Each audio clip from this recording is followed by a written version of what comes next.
Hey, come on in.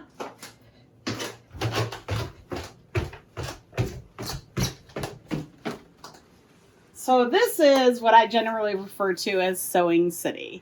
And it has taken me about 10 years to collect and reorganize and get some costumes. I think I probably have somewhere in the vicinity of 25 to 40,000 sewing patterns. The oldest one I have is from 1898, and it's really become an obsession. Inventory. One of the biggest reasons I have them is it is a complete history of fashion.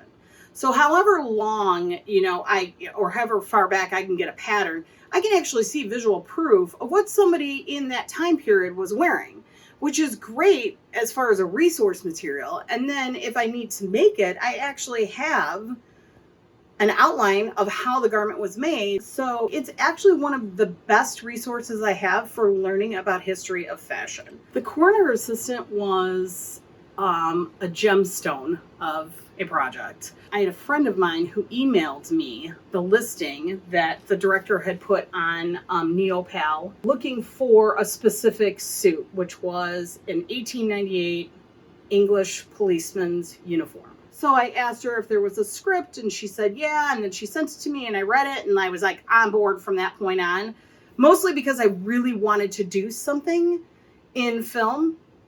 And this was a perfect opportunity. So once I read it, I just said, can I costume the whole thing? And she said, absolutely. And so that's what I did. And it was a lot of fun. It was super interesting. It's interesting to see where something goes when you have no expectation of how it's going to land.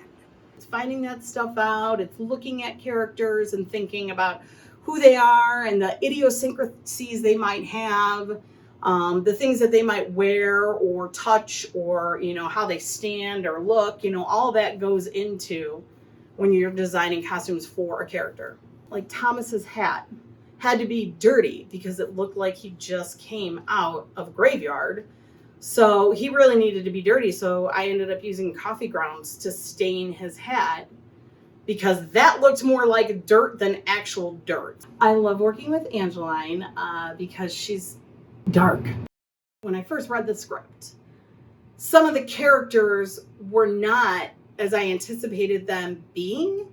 And then when the actors got a hold of it, it really did it justice in a way that I couldn't see on the written paper. There were some things that I was like, man, that's way more dark than I remember it being when I read it.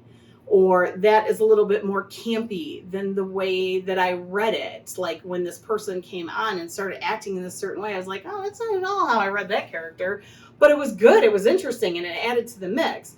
And I think that she is able to see that in the moment. Like, okay, well, this wasn't the direction I was going, but this is the direction that he's going, and it looks like everything else has fallen into line. So she allows it in the aspect of it. She knows it's going to make her stuff better. I want something different. I want a great story with some really good directing and some great actors who are a little bit outside their element and not doing the same story over and over again, which is one of the things you get with micro budget films.